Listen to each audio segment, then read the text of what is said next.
St Maarten, this coming 1 month after Carnival's Triumph was disabled at sea, leaving thousands of passengers stranded for days. That nightmare, then this one. What's the impact on cruise bookings?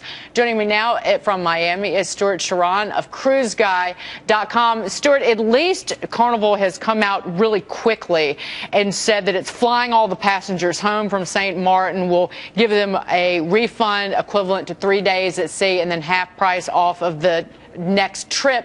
Was that the problem with the initial disaster? Is Carnival just botched it so royally? Well, I certainly wouldn't call this a disaster.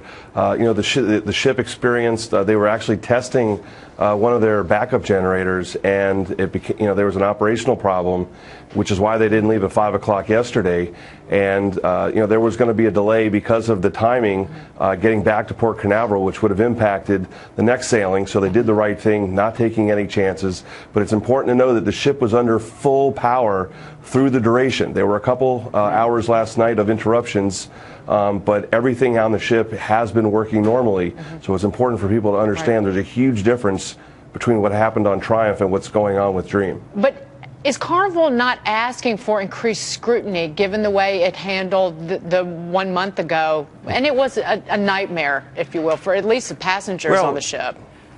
Sure, it was a very unpleasant situation, and it certainly should have never been repeated. But these two incidents are completely, separate from one another, and it's not. Carnival's not asking for it. Believe me, they certainly don't need this kind of attention.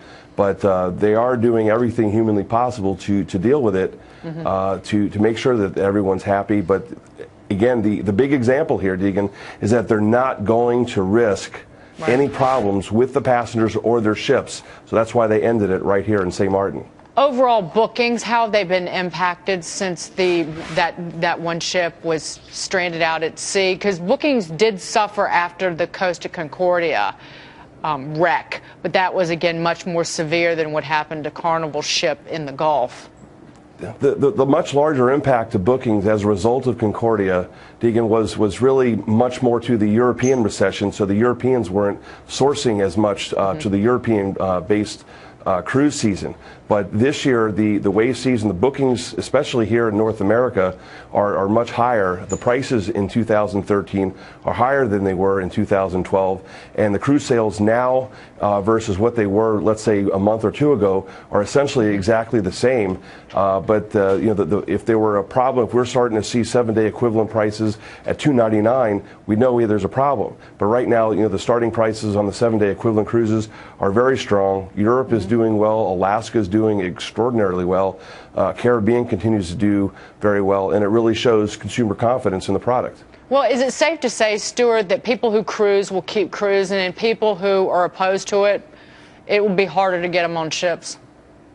I think it may take a little bit longer to get some of these first-timers, but there's still a very strong amount of first-time bookings on cruises. I mean, look, there's only so many ships, there's only so many berths to fill, and over 120 million people over the last decade have gone on a cruise incident-free. I personally been on 197 myself. I wouldn't think twice. Whoa. That's a lot of cruising, Stewart. Good gracious. Thank you so much. I mean, you are the cruise guy, so we should expect that. Stewart Chiron, thank you. We'll speak to you soon.